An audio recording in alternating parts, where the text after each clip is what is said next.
public opinions and the results of votes often turn out to be radically different. And some of the reasons are given by the fate of referenda.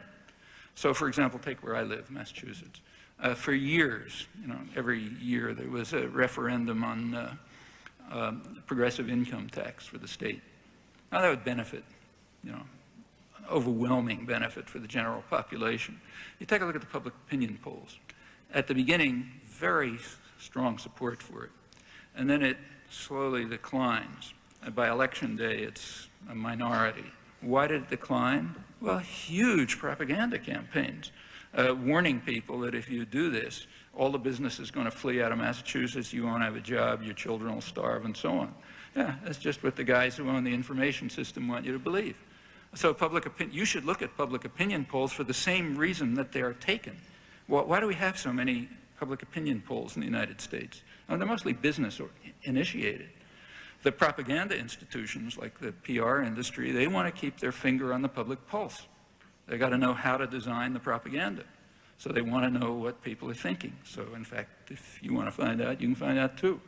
And you can find out how these opinions are changed. Sometimes they're very resilient, strikingly resilient. So say, take the Vietnam War. There was huge propaganda justifying the war. I mean, among articulate people, there was virtually no opposition to it, contrary to what you're told. There was pragmatic opposition, like it's not working or something like that. But, there was that kind of opposition in Hitler's general staff after Stalingrad. Principled opposition was almost non-existent. This has been studied, incidentally, literally almost non-existent. On the other hand, if you look at public opinion polls, they're quite different. So public opinion studies were taken regularly by the Gallup poll. One of the questions every year, regular questions in the Gallup polls from around 1970 to the early 90s, last one I saw, was, what do you think of the war in Vietnam? Given an open set of choices, like 10 options, where you usually get low numbers. But it was a steady 70%, roughly, plus or minus a little, that chose fundamentally wrong and immoral, not a mistake. There's nobody in educated, articulate opinion who ever said that. I mean, everybody who answered the question that way was making it up for themselves. Well, that's a striking indication of the divergence between public opinion and policy. Actually, another one is the multilateral agreement on investments, which is just mentioned. As soon as it became public, the whole thing collapsed because for exactly the reason that the negotiator said. It looks like an end to an era when we can make deals behind closed doors and have them rubber stamped by Parliament.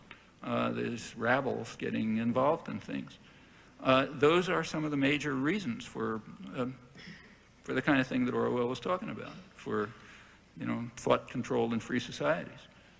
In fact, the more the less forced as people win more freedom, as people have, meaning that the power to coerce by violence has declined, the importance of propaganda has increased.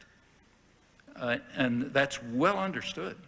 I mean, you can, you read it in manuals of the public relations industry and the productions of academic intellectuals, the founders of modern political science, public intellectuals, and so on. You have to control the public mind because we can't control people in any other way.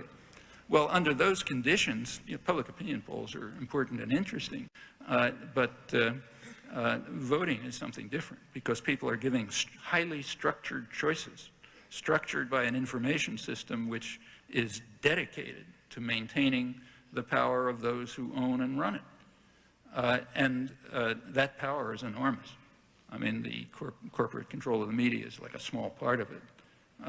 Corporate control of the economy and social life is a far stronger part. The virtual Senate that I mentioned is another part. I mean, unless we think about those institutions concern about things like proportional representation or, voting by computer and so on, maybe of some interest, but it's like 10th order effects.